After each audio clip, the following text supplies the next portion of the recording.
So, as usual, please share my shit. IG doesn't really like the things that I have to say, and you know why. So this is a very, very, very, very important message for people who live in Canada, specifically people who live in Winnipeg, because this is what's going on in Winnipeg, Manitoba right now. I just got off the phone with the Human Rights Commission.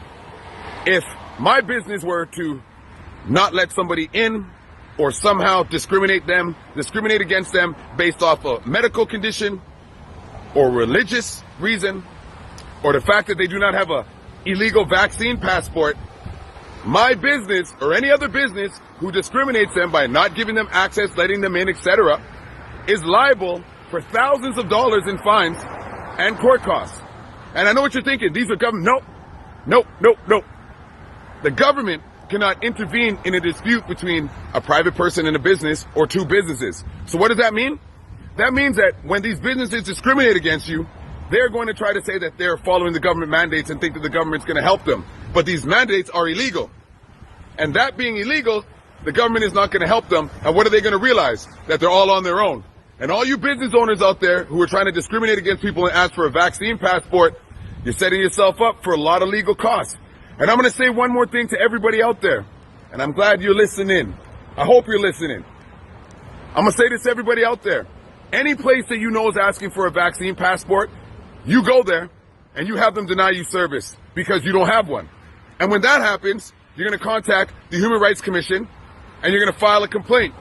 And then you're going to get a file number. And then you're going to give a statement and tell them exactly what happens. And then that business is going to get served because this is a legal proceeding.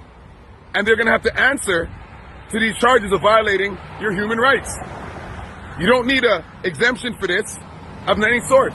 You just need to be a human being who has made a decision to not put a substance in your body that you don't believe in. That is your right. And because you chose not to, a business does not have a right to discriminate against you and not allow you access. So please share this. Share the shit out of this. And every single person, you want to be able to make a difference. All the people going to rallies, all the people going into stores with no masks, all the people protesting, all of you. We need to get together and we need to file human rights complaints against these businesses. And when these businesses realize that it's their money on the line and the government's not going to back them up, guess what's going to happen? They're going to think twice and they're going to realize that this is all smoke and mirrors. And they're going to realize that they're on the wrong side. But it might be too late for some of them because you might be bankrupt. Once again, every single business that asks you for a vaccine passport, that is absolutely legal. You go to that business, you video record them denying you. You get the documentation of whoever the person is you encountered and the business information, and you file a human rights complaint. You want to take the control back? I never lost my freedom. I have the freedom to do all this shit, and so do you.